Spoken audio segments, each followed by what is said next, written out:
না, এখন সরকারের উপর তো মানুষের প্রত্যাশা আছে।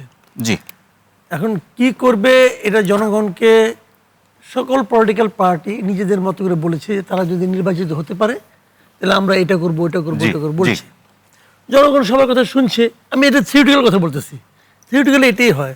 জনগণ সবার কথা শুনছে এবং তাদের এই প্রতিশ্রুতিগুলো যাদের কাছে ভালো লাগছে, বেশি ভালো লাগছে, তাদেরকে ভোট বেশি দিচ্ছে।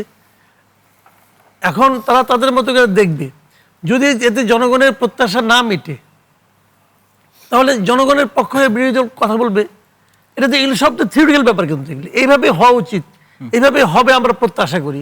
কিন্তু এখন বিরোধী দল যদি জাতীয় পার্টি হয় তাহলে হবে না। এখন বিরোধী দল জামাত ইসলামের এনসিপি, আমি আশা করি হবে।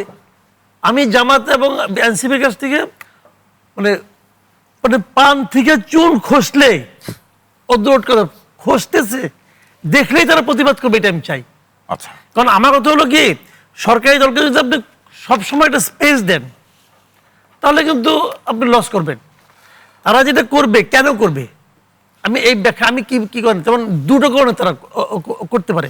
একটা হলো সরকারি দলকে অজনপ্রিয় করার জন্য।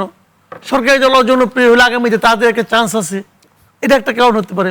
আর একটা কারণ হতে পারে যে ক্ষমতায় যেই থাক আমি জনগণের পক্ষে কথা বলতে চাই, আমি জনগণের ভালো চাই। সরকার ভুল করলে পরে জনগণের ক্ষতি হবে, কাজে জনগণের স্বার্থে আমি এটা করতেছি, এই কারণে হতে পারে। যে কারণেই হোক যদি তারা করে এতে আমি খুশি থাকবো, এটা হলো আমার প্রত্যাশা আর কি। এখন সরকারি দল ধরুন আমাদের এই দেশ যেটা আছে বাংলাদেশে, মনে করেন এখানে তো ভাই মানে সরকারের পক্ষে তো মানে সরকার তো গরিব সরকার বেসিক্যালি বলতে গেলে। মানুষের চাহিদা অফুরন্ত, চাহিদা কোনো শেষ নেই। আমার আপনি বলেন যে তুমি কি কি চাও, দেখবেন আমি আধা ঘন্টা দেখলে চাইতেই আসি, তাও শেষ পর্যন্ত বলবেন কি আর একটু সময় দিলে আর একটু চাইতাম। আমার কিন্তু শেষ অন্তহীন চাহিদা। তো সরকার চাহিদা মিটাতে গেলে সরকারের ফেল করবেই।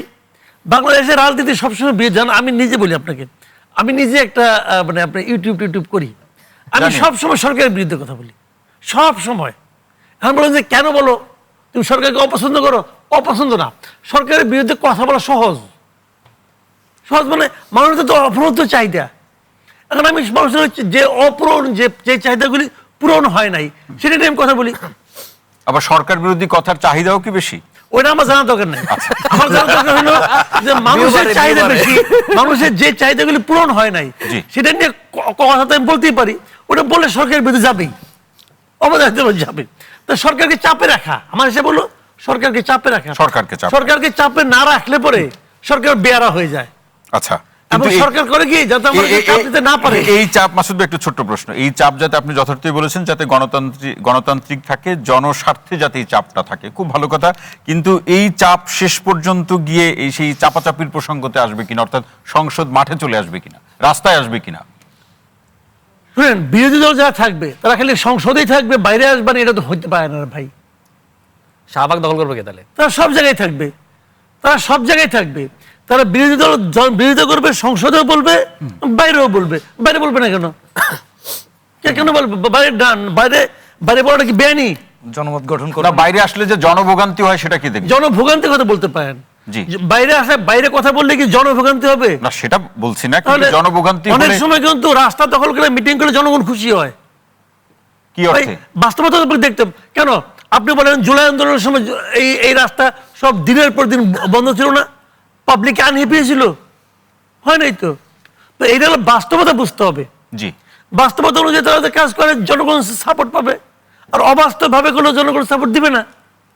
জনগণের উপরে ছেড়ে দেন, জনগণ খুব ভালো বিচারক, ভুল করে না।